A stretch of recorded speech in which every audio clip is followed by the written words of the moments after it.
So before you get comfortable, take a moment to like the video and subscribe, but only if you genuinely enjoy what I do here. And while you're at it, drop your location and local time in the comments. I love knowing where you guys are tuning in from.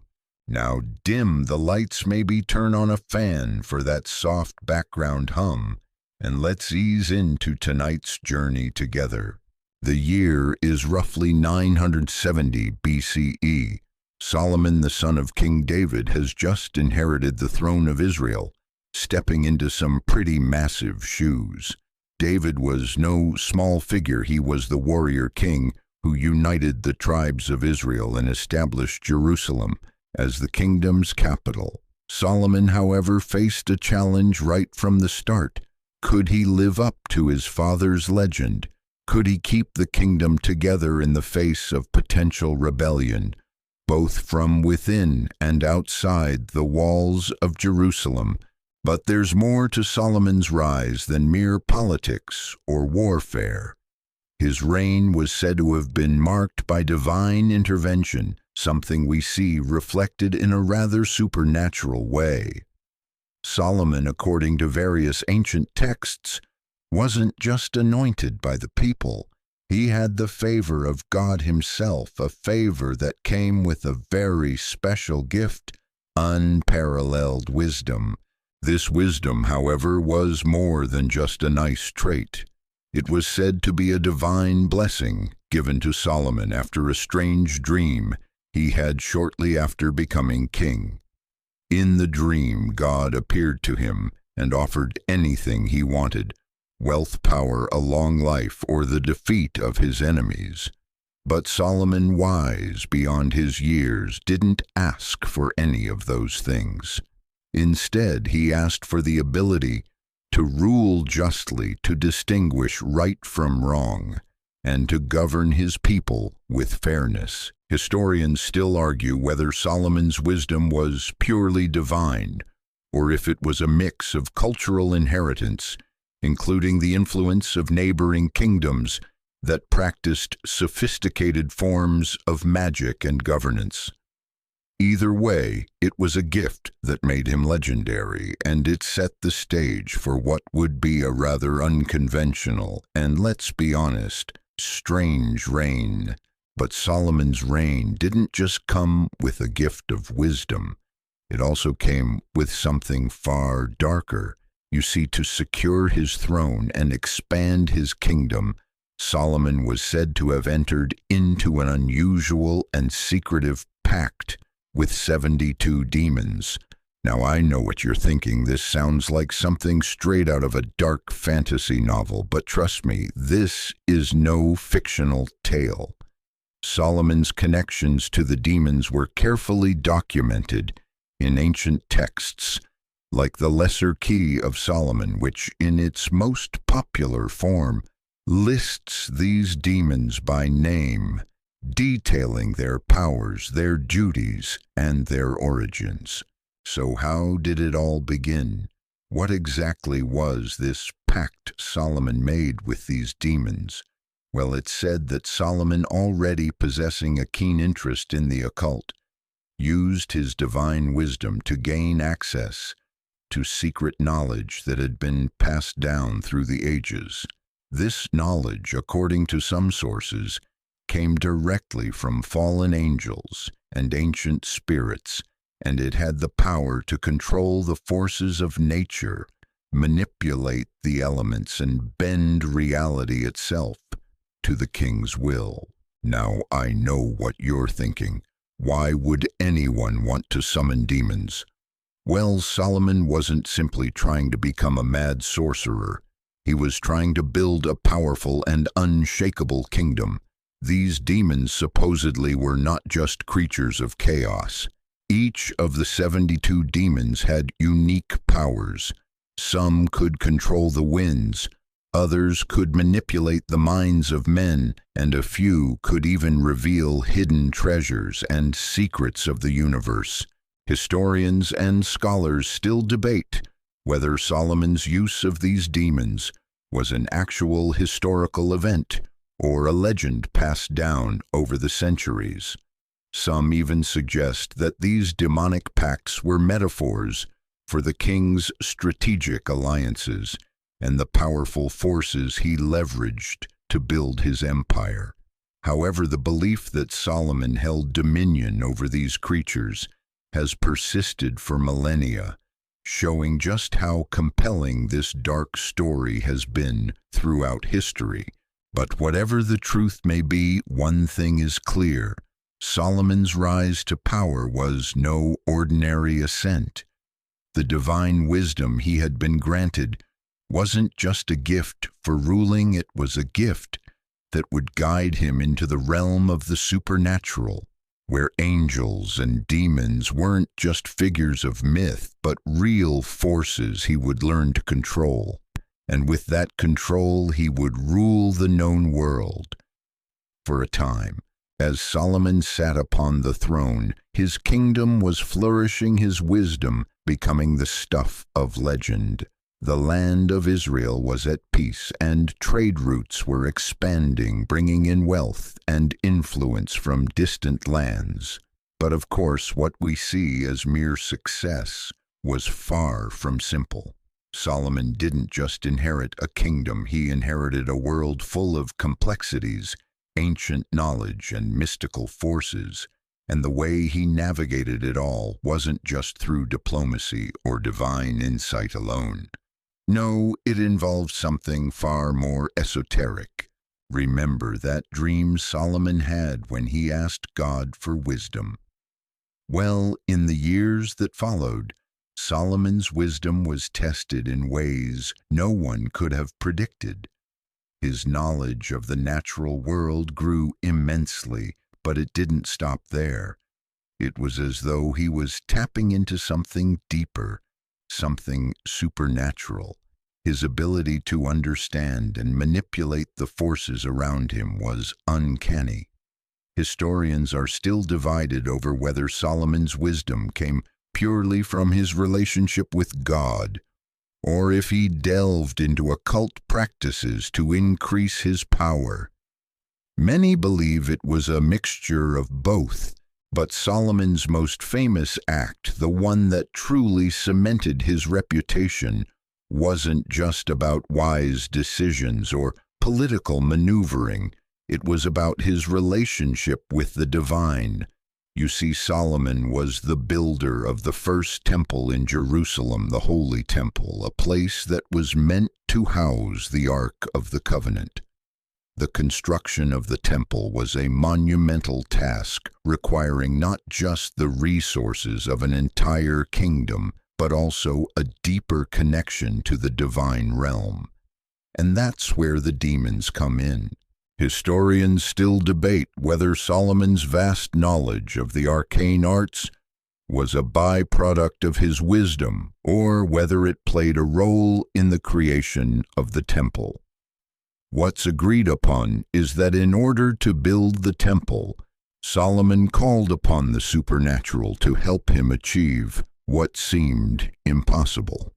According to some ancient texts, including the Lesser Key of Solomon, the king didn't just consult with architects or laborers, he consulted with demons. Now, before you roll your eyes and think this is all a bit too fantastical, consider this: Solomon's construction of the temple was, according to legend, so perfect that no sound of hammer or chisel was ever heard on the Temple Mount. How could that be? Some suggest it was the work of supernatural forces, possibly the demons he had summoned, that made the construction so seamless. Others argue it was simply the finest craftsmanship and coordination the ancient world had ever seen. But could the truth lie somewhere in between? The 72 demons Solomon allegedly summoned weren't just there to help him construct a building, though. Their powers were tied to the very forces of nature and the universe itself. One of the most famous demons he was said to have called upon was Paimon, a king of demons, known for his ability to influence the minds of men and reveal hidden knowledge. According to the Lesser Key, Paimon could make someone incredibly persuasive and could uncover secrets that were hidden from even the most powerful kings. But Solomon wasn't the only one seeking knowledge from otherworldly sources. In fact, throughout history, many rulers, sages, and kings have been said to have consulted spirits, demons, or angels to gain power. Some were said to summon demons for their military prowess, others for wealth, and still others to acquire knowledge that could unlock the mysteries of the universe. Solomon, however, was unique in that he did not merely summon demons for these purposes. He commanded them, controlled them, and used their powers for the greater good of his kingdom, or so it seemed. Of course, that's where the danger lay. Solomon's command over these demons wasn't as straightforward as it appeared. Each demon, like Paimon, had its own personality, its own desires, and its own agenda, and the more Solomon relied on them, the more he allowed them to influence not just his decisions, but his very soul. Historians still argue whether Solomon truly had control over these demons, or if he was in fact becoming a puppet to their dark whims. Some believe that his wisdom was the result of these demonic influences, and that his success was a reflection of the balance he struck with them. Others suggest that the more Solomon relied on his supernatural alliances, the more he became corrupted by them, leading to his eventual downfall. But let's return to the moment when Solomon's wisdom truly began to shine. There's a famous story in the Bible of two women who came before Solomon, both claiming to be the mother of the same child. Solomon, using his wisdom, proposed a drastic solution. He suggested that the child be cut in half and divided between the two women. But one of the women immediately offered to give up her claim in order to save the child's life. This, Solomon declared, revealed the true mother. It's a beautiful moment of wisdom, isn't it? But is it possible that such wisdom was the product of divine insight alone? Or could the teachings Solomon received from otherworldly sources have helped him make decisions like this? Again, historians debate this fiercely. Some say that it was a test of pure human insight, while others suggest that Solomon's supernatural connections gave him a deeper understanding of human nature. In any case, the truth about Solomon's wisdom and his dealings with demons is elusive, wrapped in layers of myth, legend, and historical interpretation.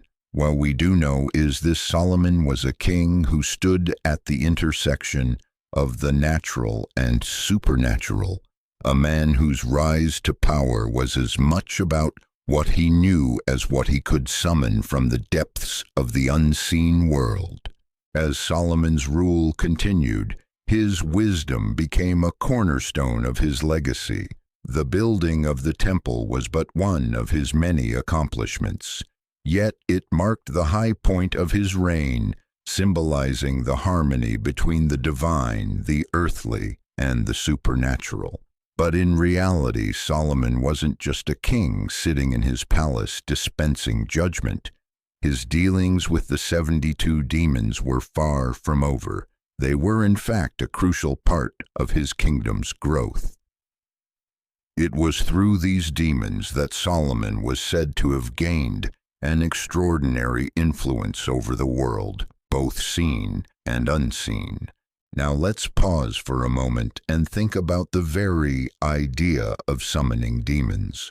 Most people today would scoff at the notion. We might think of it as something out of a bad horror movie, or at best a superstition from a far-flung past. But for Solomon, it was a matter of necessity. You see, the demons weren't just lurking in the shadows of his court. They had actual, tangible roles to play in his kingdom. According to the Lesser Key of Solomon and other occult texts, these demons weren't mere figments of imagination. They were powerful entities, each possessing unique abilities that could aid Solomon in various aspects of his rule. One of the most important roles these demons played was in helping Solomon maintain control over his vast empire. The demons, with their ability to manipulate the natural world and affect the minds of men, were often called upon to keep his enemies at bay. Whether it was influencing a rival king or ensuring the loyalty of his court, Solomon used these demons to secure his position. The key here is that these weren't simple servants or tools. They were beings who were, in many ways, independent, with their own personalities, desires, and grudges. Solomon didn't simply command them, he had to negotiate with them, and sometimes those negotiations didn't go as planned. Take, for example, one of the more famous demons Solomon allegedly summoned, Asmodeus, a powerful and malevolent being known for his ability to sow chaos and destruction. Asmodeus was said to have been particularly tricky to control, and there's a legend that says Solomon had to trap the demon in a special vessel, a brass vessel, in order to keep him from wreaking havoc on the kingdom. Now, some might say that Solomon's control over these demons was absolute, but the way these demons sometimes resisted or fought back suggests otherwise. Were they truly under his control, or was Solomon playing a dangerous game with forces beyond his comprehension? Historians still argue whether Solomon's interactions with these demons were real or metaphorical. Was he truly dealing with supernatural beings, or was he simply using the power of suggestion and his understanding of the natural world to manipulate his enemies and allies? The fact that these demons were recorded in texts like the Lesser Key of Solomon suggests that at least some part of the ancient world believed in their reality. And let's not forget the sheer influence of these texts. For centuries, they've inspired occultists, magicians, and mystics who still claim to have power over the very same demons Solomon allegedly controlled. The concept of these demons as helpers is fascinating, but there's a darker side to this story. As Solomon continued to rely on the demons for protection and power, his connection to the supernatural began to change him. It's said that the more he used their power, the more his judgment became clouded, and the more he allowed the demons to influence not just his kingdom, but his soul. Solomon, once a wise and just king, began to make decisions that betrayed the very wisdom that had elevated him in the first place. His alliances with the demons weren't just about maintaining his power, they were about exploiting the hidden forces of the universe to secure his place in history. But as Solomon's reliance on the demons deepened, so did his awareness of their power. The demons weren't just helping him build his kingdom. They were showing him things, the hidden truths of the world, the darker aspects of existence that he might not have seen otherwise. Some historians suggest that Solomon's eventual downfall was a direct result of these insights.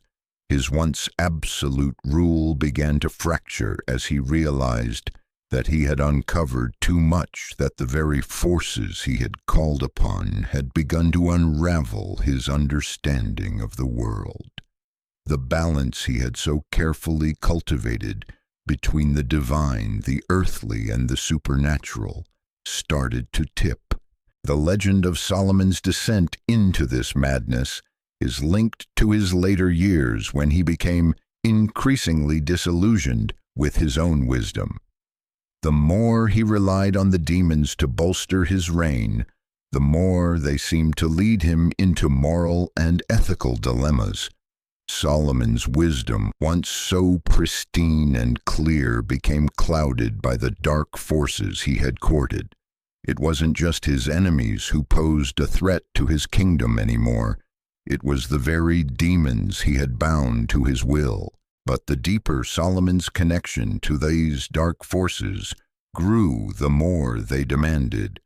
Demons, after all, are known for being tricky and treacherous. They're not so easily controlled, and Solomon was no exception. Some stories even suggest that the demons started to rebel against him, questioning his authority and pushing him into increasingly dangerous situations.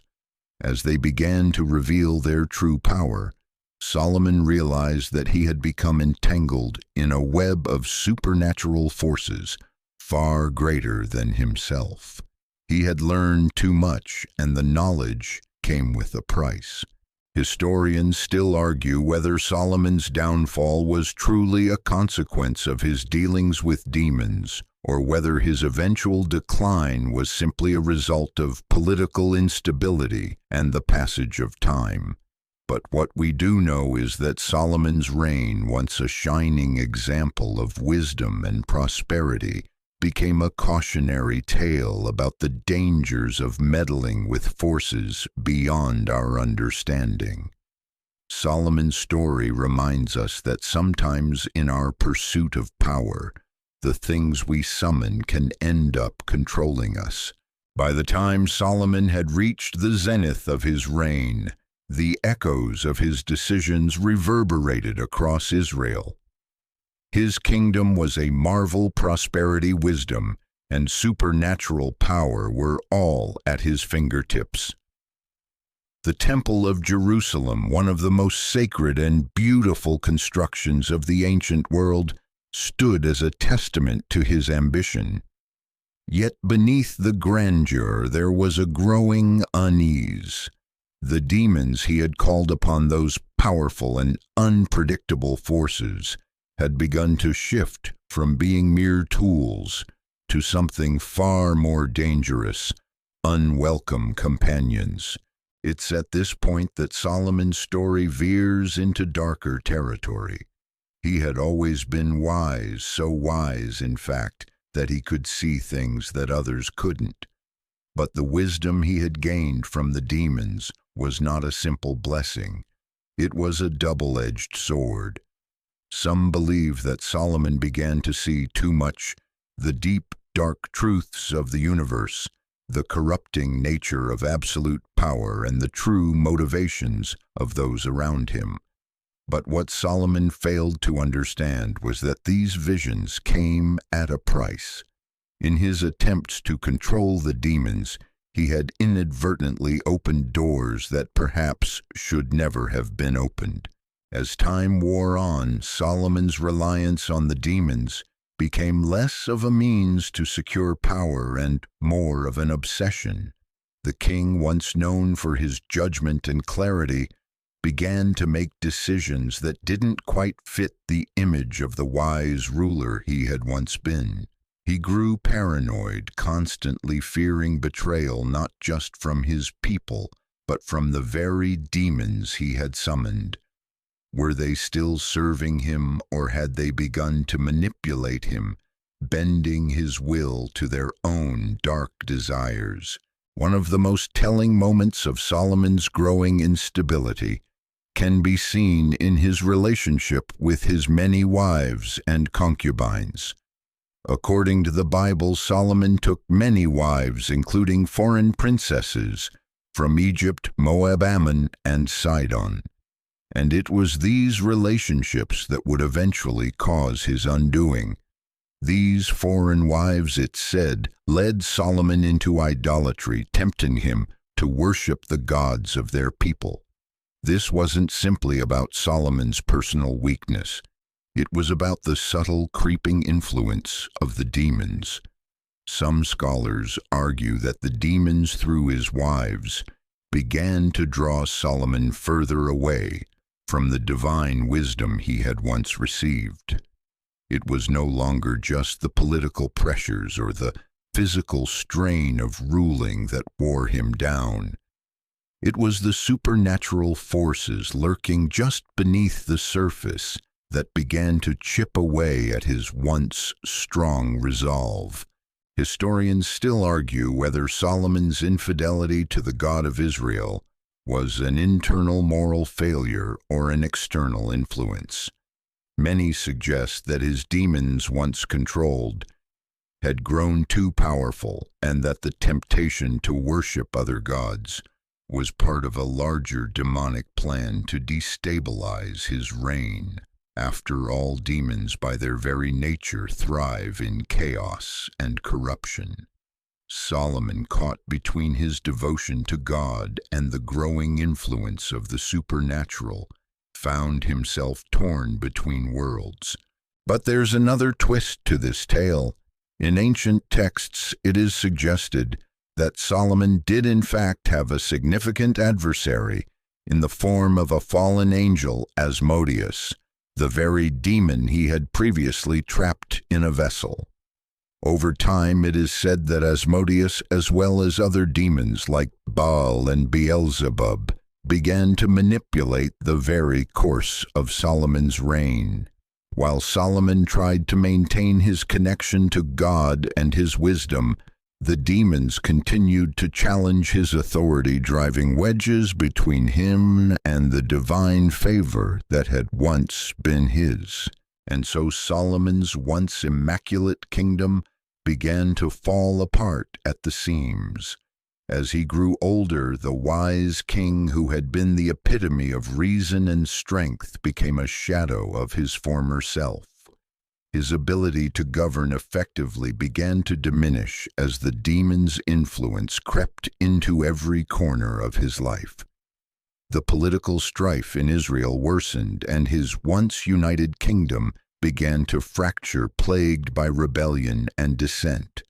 What had once been a beacon of prosperity was now a kingdom in turmoil, and Solomon, in his desperation, found himself relying even more heavily on the very forces that had helped him achieve his greatness. But by now, these forces were no longer the helpful allies they had once been. They were his chains slowly tightening around him. Now, at this point, we have to take a brief detour into the more mystical aspects of Solomon's reign. It wasn't just about having demons at his disposal, it was also about the things Solomon could do with them. His power was said to extend beyond simple political maneuvering. According to certain occult texts, Solomon could command the very elements, wind, rain, fire, using the power of the demons. It's said that he had an unparalleled ability to summon and control storms, and some even claim he could speak to animals, controlling them with a mere whisper. This control, once seen as a sign of divine favor, soon became a dangerous form of manipulation. The demons had not only gifted him power, they had made him their puppet. Historians, of course, still debate the accuracy of these accounts. Was Solomon truly capable of such feats? Or were these stories mere fabrications designed to enhance his legendary status? Some believe that Solomon's ability to control the elements was merely a symbolic representation of his command over nature and human affairs. Others argue that there's more truth to the supernatural elements of Solomon's story than we might think. After all, the ancient world was full of stories of kings and sages who wielded magical powers. Solomon, however, was unique in that his power was said to be directly tied to the very demons he had summoned. The tale of Solomon's descent into madness and eventual downfall isn't just about the loss of a kingdom, it's about the loss of self. As Solomon became more consumed by the demons, he started to lose sight of his true purpose, his original wisdom, and even his connection to the divine. And in the end, he wasn't just a king who had lost his throne, he was a man who had lost his soul. Solomon's descent into chaos wasn't a sudden plunge, but a gradual erosion of his former glory. In the midst of a kingdom slowly unraveling, one of the most haunting aspects of his downfall was the increasing tension between him and the demons he had once controlled so effortlessly. These forces, once his tools and allies, had become adversaries in their own right, eroding the very foundations of his reign. It's said that even as Solomon sought to keep them in check, their power grew until one fateful moment when he lost control entirely. You see, as Solomon aged, his mind began to fracture under the weight of the supernatural forces he had embraced. His reliance on the demons, once pragmatic and calculated, turned into a desperate attempt to salvage the crumbling remnants of his empire. In the early years of his reign, he had known how to negotiate with these demons, understanding their motives and utilizing their powers to expand his empire. But now the power he had once wielded so skillfully had become a consuming force. The demons were no longer just entities he could summon. They were whispers in his ear, shadows in his mind, pulling him in directions he did not want to go. One of the more chilling accounts of this deterioration comes from a famous legend involving the demon Asmodeus.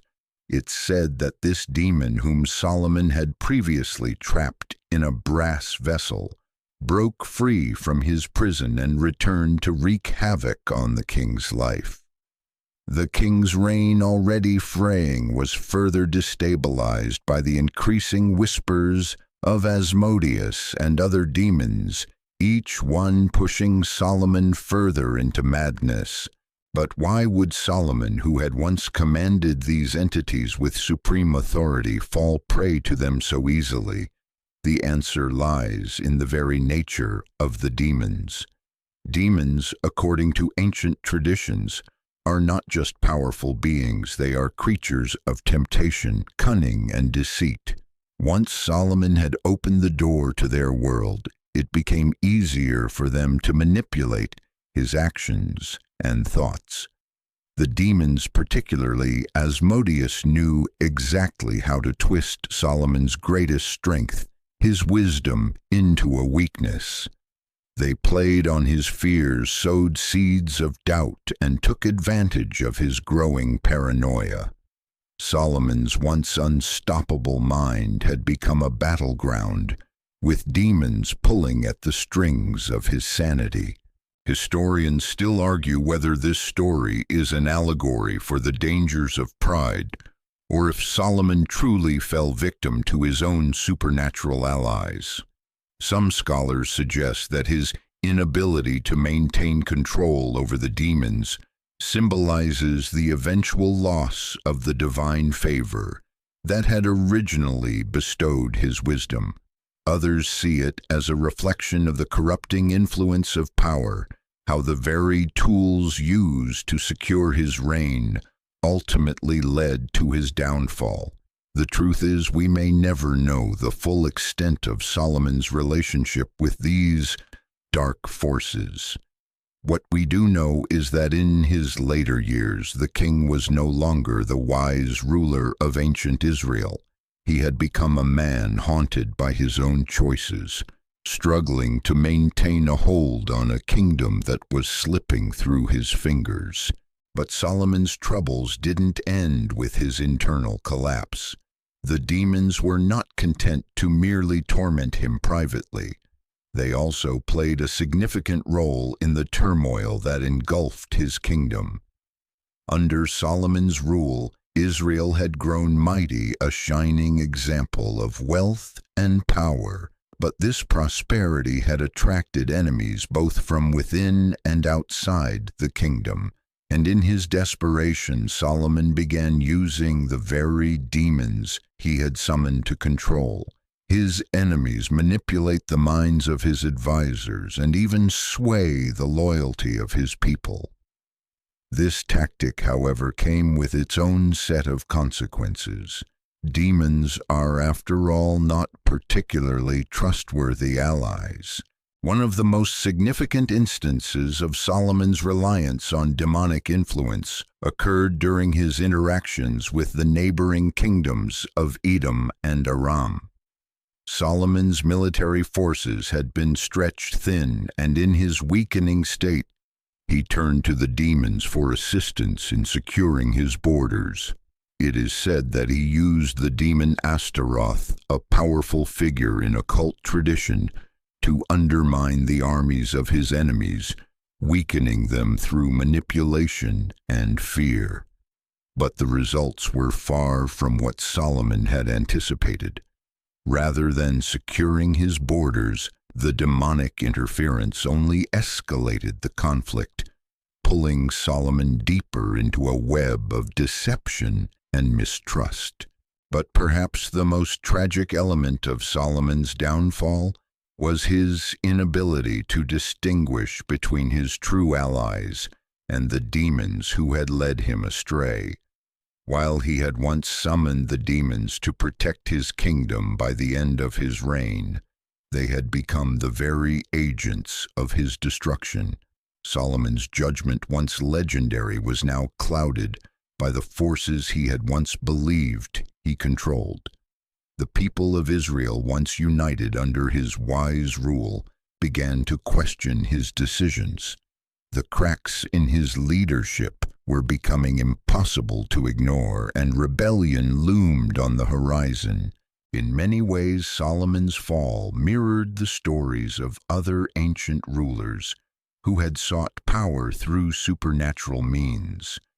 There is a consistent theme throughout these legends. The more one seeks to control the forces of the unknown, the more those forces turn against the one who summoned them. This, perhaps, is the most poignant lesson of Solomon's reign. The very tools that had built his empire, the demons had come to tear it apart. Historians often debate the causes of Solomon's downfall.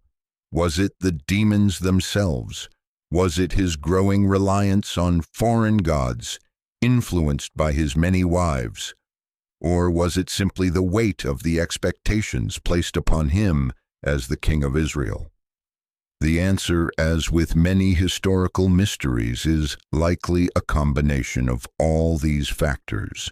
What's certain is that Solomon's story serves as a cautionary tale about the dangers of seeking power through forbidden means. His fall was not just the loss of a kingdom, it was the loss of his very soul as he became consumed by the very forces he had once thought he controlled. As Solomon's reign crumbled beneath the weight of his own decisions, a critical moment in history emerged. The demons that had once aided him in establishing his vast kingdom were now the very forces that threatened to unravel it. But beyond the supernatural influence, there was something more profound at play: Solomon's increasing isolation.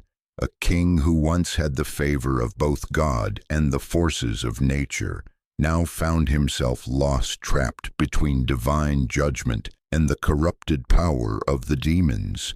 And in this isolation, the true cost of his supernatural dealings became painfully apparent. It's said that the demons, once bound to Solomon by ancient rites and rituals, began to slip from his control as his kingdom fell into disarray. Paimon, the first demon Solomon had ever summoned, was among the most influential of the 72 spirits he had controlled. Once an ally who assisted Solomon in his rise to power, Paimon became increasingly volatile as Solomon's control over the kingdom weakened. The demon's motives, once clear, helping Solomon secure his kingdom, and influence became less predictable as the balance of power shifted. As Paimon grew bolder, so too did the other demons, each one claiming more influence over the affairs of Israel. Solomon's relationship with the demons had begun as a series of cold, calculated summoning rituals. His wisdom, paired with the power of these otherworldly entities, allowed him to navigate complex political and supernatural terrain. But as his reign wore on, Solomon began to rely on the demons for things that went far beyond his kingdom's well-being. It was as though he no longer saw them as tools, but as part of his very being, demonic whispers that influenced not just his actions, but his perception of the world around him. One of the most tragic shifts in Solomon's character came when he began to seek comfort in the very demons that had once helped him establish order. The king, who had been revered for his wisdom, became a man tortured by his own choices, listening to the voices of demons that seemed to echo from every shadow. While the people of Israel suffered, Solomon retreated further into his isolation. It was in this loneliness that his connection to the demons deepened, and the consequences were dire. Historians have long debated whether Solomon's fall was purely due to the supernatural forces he sought to control, or whether the demons were simply a metaphor for his own internal struggle. Some scholars argue that the demons symbolize the king's internal decay, his own fear, greed, and self-doubt manifesting as dark, otherworldly entities. Others insist that Solomon truly was under the influence of these spirits, his wisdom and judgment clouded by the very forces he had once sought to master.